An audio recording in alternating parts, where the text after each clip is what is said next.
Cheers, guys. Epix 911, welcome to the Monday, January 23rd, 2017 edition of VR News. I want to start with Resident Evil 7. Lots of reviews still continuing to roll in, but more importantly, virtual reality reviews. One specifically from David Jagno. He's an Upload VR writer, covered lots of his stories on this channel.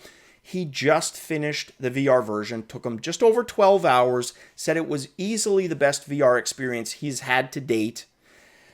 And I like this part, his of interest. He said he experienced real fatigue from muscles being sore from clenching and reacting to the horrors of the game. So getting that into the game, and he said there was jump scares, but there were other types of scares, plot building scares, psychological scares, and all of that contributed to literally, giving him muscle fatigue. Now, far from scaring me, that gets me even more excited about the game. In fact, when I read anything close to, quote unquote, is this too scary in VR, I just get more excited because in virtual reality, it should be more scary. If they haven't made it more scary, they're probably doing something wrong, right? I mean, that would be my guess. If you've got two games, the same game, but all things being equal, just one is virtual reality, I would expect, that would be my normal expectation, that the VR one is more terrifying than the other one. So, yeah, again, far from scaring me, that gets me even more excited. Can't wait to try it. Probably going to do something a little bit more involved than a quick play, or a quick look rather, but definitely not something full on like a let's play through the whole thing. Definitely don't have the time for that. But I think being the first mainstream VR game in a while, it's going to be worth just taking a little bit of a deeper look under the hood. Now, he gave this a 9 out of 10. Of course, reviews are subjective. We may think completely otherwise, but it's a good sign with that many positive reviews, specifically for the VR version, which is the one that most of us, have a vested interest in. Next game, Dimension Hunter from Pocket Money Games. Going to be coming first quarter for the Rift and the Vive, possibly a PlayStation VR version at a later date. What appeals to me about this game, other than the sci-fi aspect, which I'm always a sucker for, is the art style. It's very reminiscent of kind of comic book panel meets cell shading, complete with the cheesy 1960s Batman zap, kaplow, blam, those bubble fonts.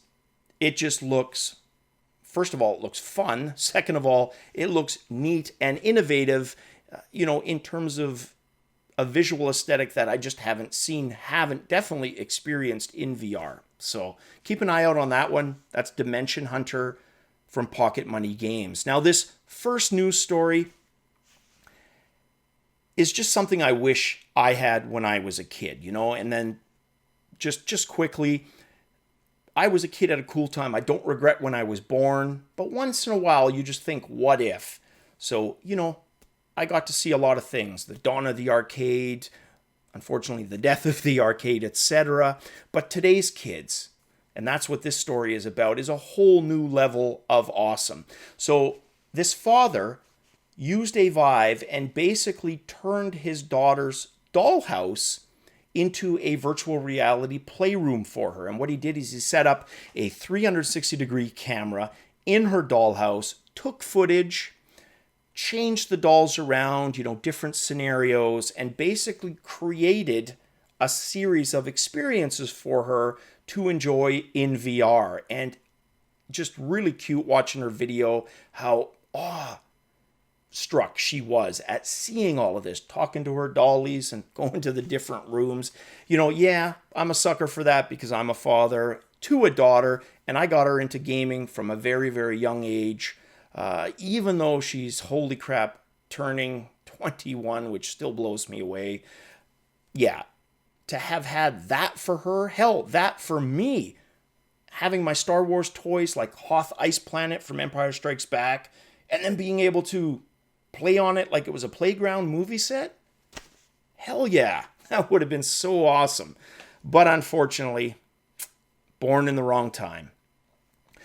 Next news story, ex-Rockstar North president has started a virtual reality studio, but what's more or most interesting about that is the fact that they have made some filings, one to the Intellectual Property Office. Now, these guys are based in Scotland, and let's just start with their name, actually, before we talk about what they filed. And I joked the other day that one of the viewers, Alex, and I were throwing around how bad some of these VR startups are in terms of their names. Like, everybody feels they have to make a play on VR.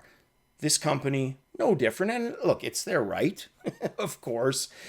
But when you report on it, it kind of gets a little facepalmy at times, like their name, which is VR, and then CHITECT Limited. VR-Chitect Limited. Architect Limited. Anyways, definitely not original. But hey, doesn't have to be, right? It's their frickin' name, not mine. Their listing at the Intellectual Property Office notes that the company is working on a virtual reality system and method, and then they've got a filing in the U.S. Patent and Trademark Offices for a system that enables virtual reality viewing. Is it a hardware interface? Is it a Google Cardboard style device? I doubt it's anything more robust, but still interesting. We'll have to see what it ends up being, because I am pretty damn curious. Next news story, Oculus has basically come out and said that they will be releasing tracking improvements during this month of January.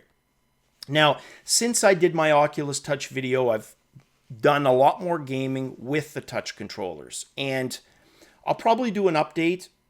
Now, at the time, and I just want to start with this, I did say I believe it's software related and that the issues I was having are probably going to be able to be fixed via software. Unlike the Sony PlayStation VR, where I expected the tracking to be bad, so I really wasn't disappointed, with Touch, I expected it to be really good, like my Vive good. And then when it wasn't, that disparity for me between the two just kind of grew. Well, it's grown more since that last video because I've run into numerous issues since. So I'm really looking forward to this update. I'll probably do a second video when they actually release the update.